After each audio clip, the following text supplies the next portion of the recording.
করে পয়েন্টটা শুনবে প্রত্যেক কি বলছি।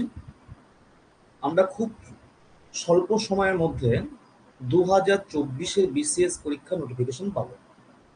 যদিও এর আগে ইন্ডিকেটিভ অ্যাডভার্টাইজমেন্ট পাবলিশড হয়েছিল, ডিটেলড অর্থাৎ প্রকৃত যে প্রসেসটা সেটা আলটিমেটলি হয়নি বিভিন্ন কারণে। কারণটা তোমরা কম বেশি প্রত্যেকেই জানো।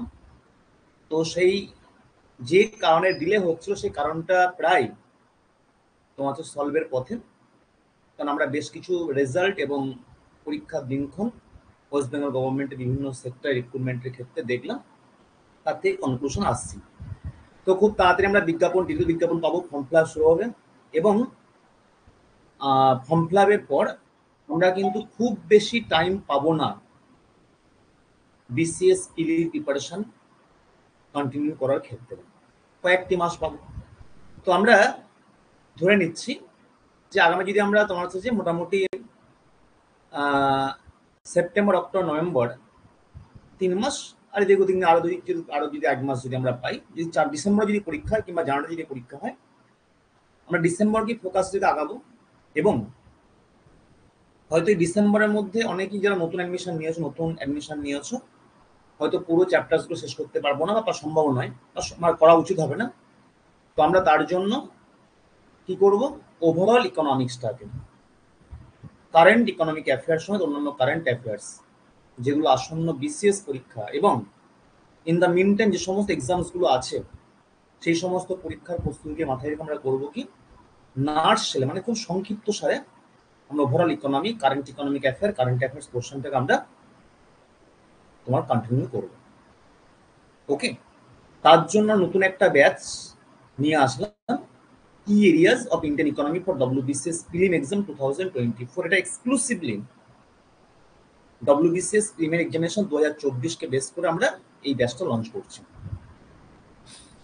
তো যাদের যে পোর্শনটা হয়েছে, অনেকে আছো পুরনো স্টুডেন্ট আছো, অনেকে সদ্য অ্যাডমিশন নেওয়া স্টুডেন্ট আছো, তো যাদের বা আগামী দিকে যারা অ্যাডমিশন নেবে, তো যাদের যে পোর্শনটা শেষ হয়েছে কিংবা হয়নি সেগুলো মাথার মধ্যে না রেখে আমরা করবো কি, ওভারঅল সকলের স্বার্থে সকলের সুবিধার্থে আমরা এই কোর্সে ইকোনমিক সাবজেক্ট কারেন্ট অ্যাফেয়ার্স পোর্শনটাকে আমরা একবারে সংক্ষিপ্ত সারে সমাপ্ত মানে প্র্যাকটিস করে নেবো। রিভিশন দিয়ে যারা হয়েছে রিভিশন হবে, প্র্যাকটিস হবে, এবং যারা হয়নি অবশ্যই পুরোটা কভার করে যাবে। আমরা কিন্তু সেই ওরিয়েন্টেড একটা প্রিপারেশন কন্টিনিউ করব। তো এইটা আপাতত আমি একদিন রাখছি, যেই বিসিএসসি বিজ্ঞাপনটা দিয়ে দেবে আমরা মোটামুটি অনুমান করতে পারবো একটা পরীক্ষার একটা সময় সূচি, পরীক্ষাতে একটা টেন্টেটিভ একটা টাইম দিয়ে দেবে, আমরা তাকে ভিত্তি করে আমরা এটাকে 2 দিন কন্টিনিউ করব। তাহলে আপাতত একদিন। আর আমাদের ফাউন্ডেশন কোর্স যেটা চলছে ওটা বন্ধ হবে না, ওটা আমরা কন্টিনিউ করব। অন্ততপক্ষে আমাদের ফাউন্ডেশন কোর্স যেটা আমাদের হচ্ছে, মানে যেটা ইন ডিটেল আলোচনা করি, যেটা প্রিলিমিনারি মেন উভয়কে কভার করবে, সেটা কিন্তু আমরা কন্টিনিউ করব। ওকে, তো আমাদের সেখানে নতুন একটা চ্যাপ্টার আগামী বুধবার অর্থাৎ আগামী কাল থেকে শুরু হবে, সেটা হচ্ছে ইন্ডিয়ান ক্যাপিটাল মার্কেট। এই পার্টটা আমরা শুরু করব। অমিয় বোঝা গেল? আচ্ছা, এর সঙ্গে সঙ্গে আমরা এই মাস থেকেই সপ্তাহে একদিন করে একটা কারেন্ট অ্যাফেয়ার্সের ক্লাস আমরা কন্ডাক্ট করব আপাতত একদিন করে, এবং একটা জিকের ক্লাস, মোস্ট ইম্পর্টেন্ট জিকে, সামনের যে সমস্ত এক্সামসগুলো আছে পুলিশ থেকে শুরু করে তোমার ডব্লিউবিসিএস থেকে মানে ডব্লিউবিসিএস সময় অন্যান্য পরীক্ষা যেগুলো আছে তার জন্য কন্টিনিউ করব। ওকে, এই হলো আমাদের সামনে চলা স্ট্র্যাটেজিটা।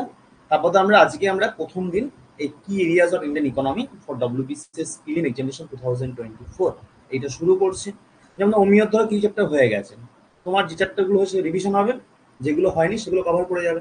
ধরো প্রদীপ্তার কোনো পোর্শনটাই হয়নি, তুমি প্রথম থেকেই তোমার হচ্ছে রিভিশন বলো মানে কমপ্লিট বলো সবই এখানে কভার করবে, কিন্তু এটা মনে exclusively for WBCS preliminary exam 2024, not for main.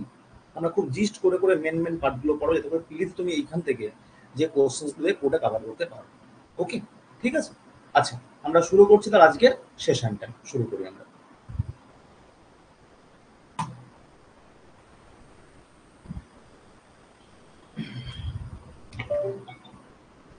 বলো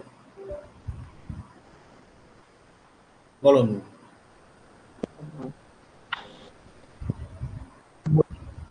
যে আপনি এগুলো করাবেন চ্যাপ্টার ওয়াইজ করাবেন না র্যান্ডম করাবেন? কোনগুলো? এই যে কি এরিয়া গুলো করাবেন না বেসিক এই যে চ্যাপ্টার ওয়াইজ হবে। কি হুম, বলছেন? চ্যাপ্টার ওয়াইজ হবে। আচ্ছা আচ্ছা আচ্ছা, তাহলে ঠিক আছে স্যার। চ্যাপ্টার ওয়াইজ প্রোগ্রাম করে চ্যাপ্টার তোমাদের সুবিধা হবে না? আচ্ছা, হ্যাঁ হ্যাঁ, মানে যে 10টা চ্যাপ্টার কি 15টা চ্যাপ্টার আছে তা থেকে এই একটা কতগুলো কোশ্চেন আসতে পারে হ্যাঁ, এরকম কারণ ঠিক ওটা করে চ্যাপ্টার পড়িয়ে দেন। চ্যাপ্টার তোমার তোমরা কি করতে পারবে না, টেস্ট করতে পারবে না।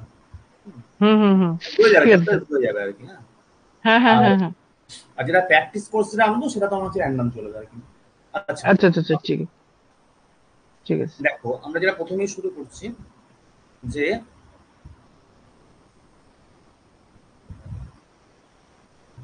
বেসিক কনসেপ্ট থেকে শুরু করছি। দেখো আমরা যেটা বলেছি ইকোনমিক সাবজেক্টটা সৃষ্টি হয়েছিল, দেখো ইকোনমিক সাবজেক্টের সৃষ্টিকর্তা প্রদীপটা, এটা একবার নার্সালে কিন্তু খুব সংক্ষিপ্ত সার আর কি, হ্যাঁ, টু দি পয়েন্ট আর কি। হ্যাঁ, ইকোনমিক সাবজেক্টের সৃষ্টিকর্তা ছিলেন অ্যাডাম স্মিথ।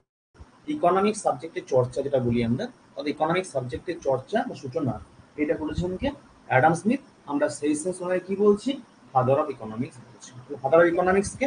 Adam Smith.